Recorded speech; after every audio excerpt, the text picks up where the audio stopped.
జ్యోతిష శాస్త్రం ప్రకారం 2025వ సంవత్సరం జనవరి నెల 27వ తేదీ సోమవారం వృశ్చిక రాశి వారు ఎటువంటి శుభ అశుభ ఫలితాలను పొందుతారో తెలుసుకోవాలంటే ఈ వీడియోని స్కిప్ చేయకుండా పూర్తిగా చూడండి.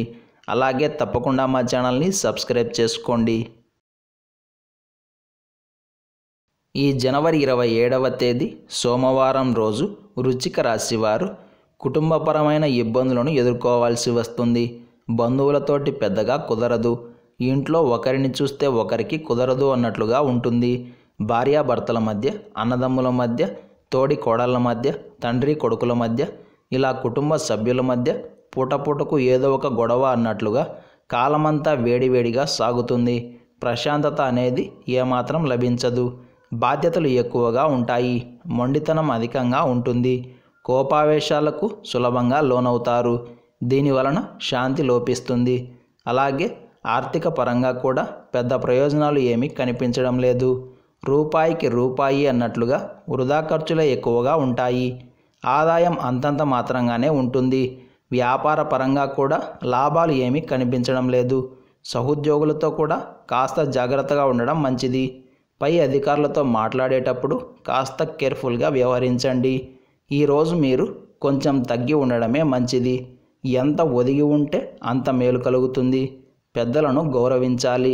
వారి యొక్క సలహాలు మరియు సూచనల మేరకు ముందుకు వెళితే అంతా శుభమే కలుగుతుంది. ఇందులో మాత్రం ఎలాంటి సందేహం లేదు. వ్యాపారస్తులు తీసుకునే నిర్ణయాలు అంతగా కలిసిరావు. ఆస్తిపాస్తుల వ్యవహారాల్లో చాలా జాగ్రత్తగా ఉండాలి. విద్యార్థులకు చదువు పట్ల శ్రద్ధ తగ్గుతుంది. ఉపయోగం లేనటువంటి ప్రయాణాలు చేయాల్సి వస్తుంది. అలసట ఎక్కువగా ఉంటుంది. మాట తీరు విషయంలో కూడా జాగ్రత్తలు తీసుకోవాలి. మొత్తం మీద వృశ్చిక రాశి వారు ఈరోజు ఎంత జాగ్రత్తగా ఉంటే అంత మేలు. ఈ సోమవారం రోజు వృశ్చిక రాశి వారు తెలుపు రంగు దుస్తులను ధరించకండి. లక్ష్మీ కవచ స్తోత్రాన్ని పారాయణం చేయండి. ఈ సోమవారం రోజున ఉన్నటువంటి తిథి త్రయోదశి. నక్షత్రం మూల నక్షత్రం. రాహుకాలం ఉదయం 7:30 నుండి 9 గంటల వరకు. యమగండం ఉదయం 10:30 నుండి 12 గంటల వరకు. దుర్ముహూర్తం మధ్యాహ్నం 12:50 నుండి 1:35 వరకు. తిరిగి మధ్యాహ్నం 3:05 నుండి 3:50 వరకు. అలాగే ఈరోజు యొక్క శుభ సమయాలు సాయంత్రం 4 గంటల నుండి 4:45 వరకు. ఈ రోజు యొక్క పంచాంగం ప్రకారం రోజువారీ సాధారణ కార్యక్రమాలకు మాత్రమే కాలం అనుకూలంగా ఉంది. ఈరోజు మీరు చేసే పనులు శుభప్రదంగా సాగడానికి తులసి కోటలో ఉన్న మట్టిని పచ్చిపాలతో కలిపి నుదిటి మీద ధరించండి. అలాగే శ్రీరామ జయరామ జయ జయ రామ అను నామాన్ని పదే పదే చెప్తూ ఉండండి. ఇలా చేసి మీ పనులను ప్రారంభం చేస్తే అంతా శుభమే కలుగుతుంది. ఈరోజు సోమవార ప్రదోషం మరియు మాస శివరాత్రి రెండూ కలిసి వచ్చాయి కాబట్టి ఈరోజు సాయంత్రం శివారాధన చేసిన వారికి జీవితాంతం ఆనందం మరియు ప్రశాంతం లభిస్తాయి. అయితే మీరు చేసే పూజ మరియు ఆరాధన భక్తి శ్రద్ధలతో కూడుకొని ఉండాలి.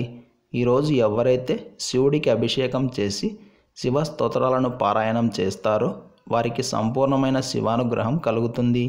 ఈరోజు మూలా నక్షత్రం వచ్చింది కాబట్టి మనమంతా సరస్వతీ దేవిని ఆరాధన చేసి జ్ఞానవంతులు అవుదాం. ఈ సోమవారం రోజు మనమంతా ఓం శ్రీ మహాలక్ష్మియై నమః అనే మంత్రాన్ని పదే పదే జపిస్తూ ఉండాలి. ఈరోజు సాయంత్రం సోమ ప్రదోషం సందర్భంగా శివలింగాన్ని చెరుకు రసంతో అభిషేకం చేస్తే ఐశ్వర్యం, ఆరోగ్యం మరియు ధైర్యం ప్రాప్తిస్తాయి. భస్మార్చన మరియు బిల్వార్చన చేసి నెయ్యి కలిపిన అన్నాన్ని స్వామివారికి నైవేద్యంగా పెట్టి కుటుంబ సభ్యులు ప్రసాదంగా స్వీకరిస్తే శివానుగ్రహం కలుగుతుంది. ఇలాంటి సమాచారం ప్రతిరోజు మీకు వీడియో రూపంలో అందాలంటే వెంటనే మా ఛానల్ని సబ్స్క్రైబ్ చేయండి.